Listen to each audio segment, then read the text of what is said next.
We're joined by the great Jimmy Hall. Long time coming, Jimmy. It's so great to join us out here. Just about a mile from the Mexican border. Can you believe it? We're right down here in beautiful San Diego. Yeah, it is great. I like it because at least there's a breeze. Yeah. We've had some pretty hot cities like we were in. I know, without the breeze, man. You know, we were in Salt Lake City. It was almost 100. We were in. Well, yeah, it hit 100 one day, and right? yeah, and LA was pretty hot too. Yeah, definitely hot. Yeah. But yeah, I love it here. Well, I've been enjoying your music all the way back, you know, early days. I grew up all over the world, but I was living in Dayton, Ohio at the time when Keep On Smiling came on, 74. Midnight Special, and Don Kirshner's, and yeah, those are some great shows they had. That was some good time for those kind of shows on TV, and yeah. You know, they kept people like us busy because as soon as you would do your next project, you could plan on a tour, and during that time, you know, hit Midnight Special or like I say Don Kirshner and rock concert and some of those. I even did Solid Gold. Okay. Street Corner Serenade. Yeah. Actually, Solid Gold was my first solo album in 1980. And first solo album was called Touch You, and my first single was called I'm Happy That Love Has Found You. Yeah. And actually, on Bandstand, I did one thing too, and I was promoting that album. But anyway, yeah, great shows.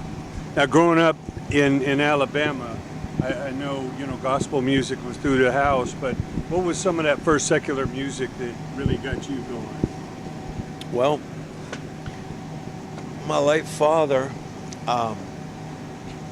who passed in 2010, I've done a lot of like looking back at his contribution to my career or my direction, you know, and my influences. And he was a music appreciator. He didn't play an instrument, but he was the one that had the good turntable and stereo. And he bought the LPs and brought them home, and the 45s. I would look around and see a Tall Oak Tree by Dorsey Burnett, or Red River Rock by Johnny and the Hurricanes, or Dwayne Eddy. All these singles, a house full of music. And Elvis was when he came around was a big deal for. My dad sat us in front of the TV and insisted we be totally quiet while this happened. You know, while he's like, listen to this. But anyway, yeah, there was a lot of jazz and blues and a rainbow of multicolored influences. So he'd bring the soul. He brought the soul started with jazz, but the first thing I remember really that hit me was Modern Sounds and Country Western Music by Ray Charles. Okay. And to me, when I heard that record, it was like, this sounds very natural to me to hear a black man sing a Hank Williams song or sing a country song. I mean, that juxtaposition really made sense to me. Amazing.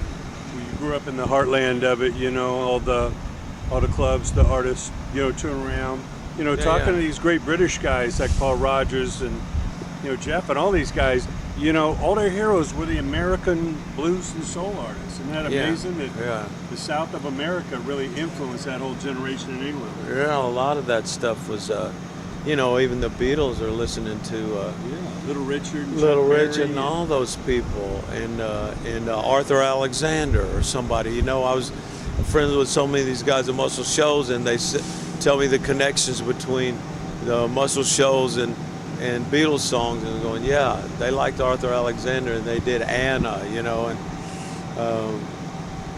yeah, it's amazing to see that. Yeah. Now, talk about the early days of Capricorn Records. Obviously, they were buzzing with Allman Brothers and Marshall Tucker and Elvin Bishop and all that. What was that like in the early days? You know, obviously you hit it, you know, with... We hit it early. We hit it early with them. Our beginnings... God, the sun is hitting me now. So I want to say this. In Mobile, Alabama, in 1969, 1970, my brother Jack and I tried to put together the best of the best players in our area. You want to move right over here?